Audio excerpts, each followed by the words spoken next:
Assalamualaikum warahmatullahi wabarakatuh. Perkenalkan, nama saya Vita Ainda Zira Anissa dengan NIM 2072000072. Di sini saya akan membahas materi yang berjudul tes uraian. Adapun rumusan masalah yang saya buat yaitu yang pertama, apa yang dimaksud dengan tes uraian, yang kedua, apa saja karakteristik tes uraian, yang ketiga, bagaimana langkah-langkah menyusun tes uraian, yang keempat, yaitu bagaimana kapan skoran tes uraian. Baiklah, di sini menuju materi yang pertama yaitu pengertian tes uraian. Pengertian yang pertama, tes uraian adalah butiran soal yang mengandung pertanyaan atau tugas yang jawaban atau pengerjaan soal tersebut harus dilakukan dengan cara mengekspresikan pikiran peserta tes secara naratif. Pengertian kedua yaitu soal uraian adalah soal yang jawabannya menuntut peserta tes untuk mengorganisasikan gagasan atau hal-hal yang telah dipelajarinya dengan cara mengemukakan gagasan atau pokok pikiran tersebut dalam bentuk tulisan. Kemudian yang ketiga, dijabarkan oleh Jiwandono tahun 2008. Ia menjelaskan bahwasannya secara lebih khusus tes uraian atau tes esai mengacu pada tes yang jawabannya berupa suatu esai atau uraian dalam berbagai gaya penulisan seperti deskriptif dan argumentatif sesuai dengan permasalahan yang menjadi pokok bahasan. Baiklah, materi yang kedua yaitu karakteristik tes uraian. Tes hasil belajar adalah salah satu alat ukur yang paling banyak digunakan untuk mengetahui hasil belajar seseorang dalam proses belajar mengajar atau suatu program pendidikan. Karena sedemikian banyak tes itu digunakan dalam dunia pendidikan, maka ada baiknya seorang guru sebagai salah satu pihak yang berwenang menyusun tes hasil belajar, hendaknya mengetahui karakteristik berbagai bentuk tes sebagai alat ukur hasil belajar. Hopkins melalui Suyata tahun 1997 menjelaskan bahwa penyusunan tes adalah lebih pada seni daripada ilmu, dan seni menyusun tes dapat dipelajari lewat petunjuk-petunjuk yang jelas, praktek penyusunan yang terus-menerus, serta umpan balik dari apa yang disusun. Yang ketiga yaitu langkah-langkah menyusun tes uraian. Yang pertama yaitu penentuan tujuan tes. Menurut Suyata tahun 1997, ia menguraikan bahwa tes yang baik perlu direncanakan dengan hati-hati dan teliti. Petunjuk yang biasa diberikan untuk itu adalah sesuaikan tes yang disusun dengan tujuan kurikulum, bukan pada apa yang tertulis, melainkan pada apa yang dipelajari.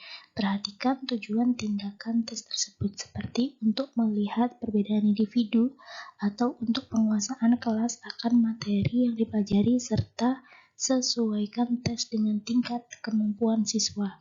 Yang kedua yaitu penyusunan kisi-kisi tes dengan cermat.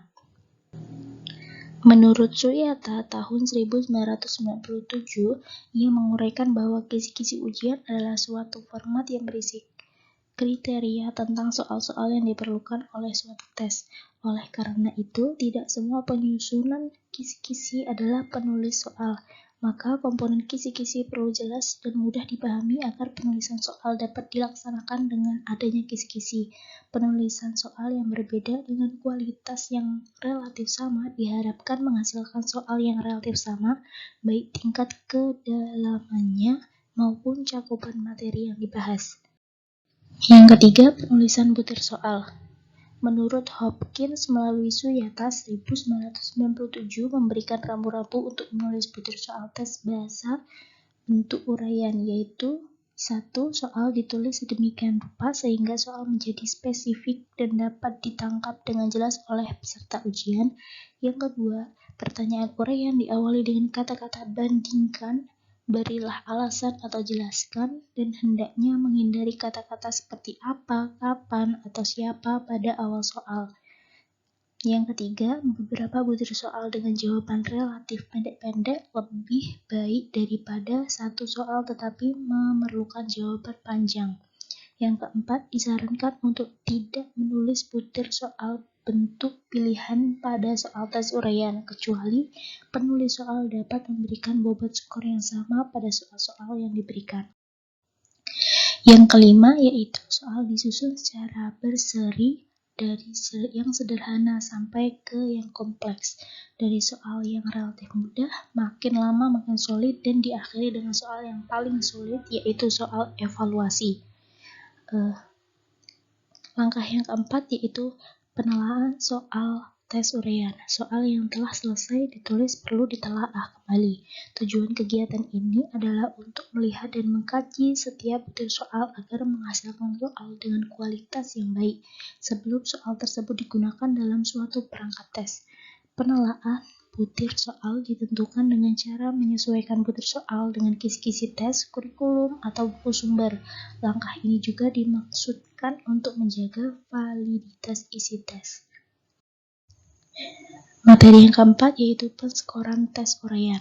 Menurut Jiwandono tahun 2008, ia menjelaskan bahwasannya penskoran tes subjektif dalam beberapa tidak dilakukan dengan menggunakan kunci jawaban seperti pada penskoran tes objektif, melainkan dengan menggunakan rambu-rambu penskoran yang memuat pedoman, kadang-kadang sekedar kriteria yang menyebutkan jawaban yang diharapkan dalam hal relevansi isi, susunan bahasa yang digunakan termasuk ejaan, bahkan panjang dan pendeknya jawaban, dan lain-lain. Kadang-kadang disertai proporsi skor yang disediakan bagi masing-masing unsur berdasarkan tingkat pentingnya suatu unsur yang diskor.